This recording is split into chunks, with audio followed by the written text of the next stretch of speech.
दोस्तों, शारदीय नवरात्रि का पर्व चल रहा है।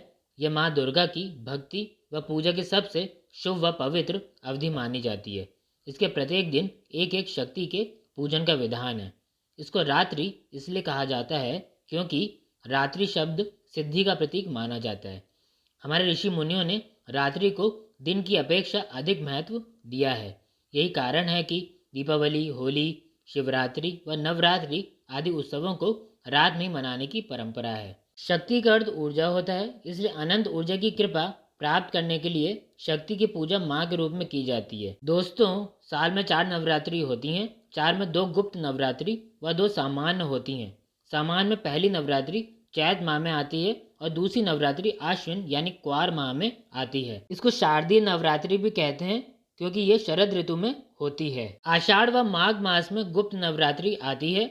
गुप्त नवरात्रि तांत्रिक साधनाओं के लिए होती है, जबकि सामान्य नवरात्रि शक्ति की साधना के लिए। दोस्तों, अब प्रश्न ये उठता है कि साल में 2 बार हम क्यों नवरात्रि मनाते हैं और केवल 9 दिन ही क्यों पूजा करते हैं। तो इसके कई कारण हैं, जिसको हम प्राकृतिक, भौगोलिक और पौराणिक आधार पर देख सकते हैं। प्राकृतिक रूप से देखें तो चैत्र व आश्विन की नवरात्रि का समय ऋतु परिवर्तन का समय है।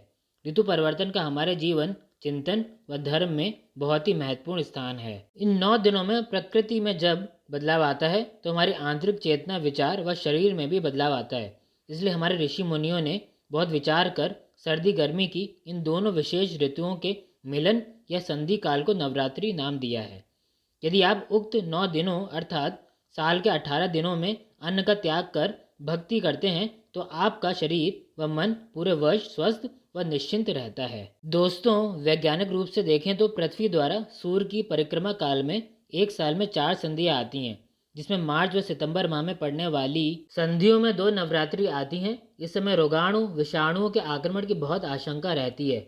इन ऋतु संधियों में अक्सर शारीरिक बीमारियां बढ़ती हैं, इसलिए स्वस्थ रहने के लिए व तन मन को शुद्ध व निर्मल रखने की प्रक्रिया ही नवरात्रि है। भौगोलिक आधार पर देखें तो मार्च, अप्रैल व सितंबर, अक्टूबर में दिन रात की अवधि बराबर रहती है। इस समय शक्ति की पूजा करने से हमारे अंदर संतुलित ऊर्जा का प्रवेश होता है, जो स्वास्थ्य के लिए अच्छा है। इन दोनों नवरात्रि में फसल पकने का भी समय होता है। इस समय हमको वर्षा, गर्मी व ठंड से राहत मिलती है। हम जीवन के लिए उपयोगी कामों को आसानी से पूरा कर पाते हैं, इसलिए यह समय दैवी शक्ति की आराधना के लिए बहुत अच्छा रहता है। दोस्तों, इस पर्व से जुड़ी पौराणिक मान्यता यह है कि जब दैत्य महिषासुर से रक्षा करने के लिए सभी देवताओं ने भगवान विष्णु के साथ आदि शक्ति की आराधना की, तो उन सभी के शरीर से दिव्य ज्योति निकली, जिसने अति सुंदर दुर्गा देवी का रूप धारण कर लिया। 9 दिन महिषासुर से युद्ध करने के पश्चात 10वें दिन माँ दुर्गा ने उसका अंत कर दिया। तभी से नवरात्रि का त्यौहार मनाया जाता है। जैसा कि हम जानते हैं कि भगवान राम से भी इस पर्व का संबंध जुड़ा हुआ है। मान्यता है कि रावण से युद्ध करने से पहले भगवान राम ने विजय के लिए माता दुर्गा की पूजा की थी। तब से अधर्म पर धर्म की विजय के रूप में शारदीय नवरात्रि मनाई जाती है।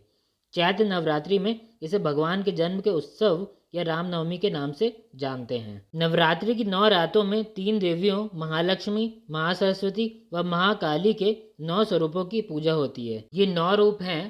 पहला छैलपुत्री, दूसरी ब्रह्मचारिणी, तीसरी चंद्रघंटा, चौथी कूष्मांडा, 5वीं स्कंद माता, 6ठी कात्यायनी, 7वीं कालरात्रि, 8वीं महागौरी, 9वीं सिद्धिदात्री। नवमी के दिन 10 वर्ष तक की 9 कन्याओं का पूजन किया जाता है, जिन्हें देवी माँ का ही रूप माना जाता है। इस तरह नवरात्रि हमें यह सिखाती है कि किस तरह हम अपने अंदर की स्वाभाविक अच्छाइयों से नकारात्मकता पर विजय पा सकते हैं और अपने शुद्ध स्वरूप को जान सकते हैं।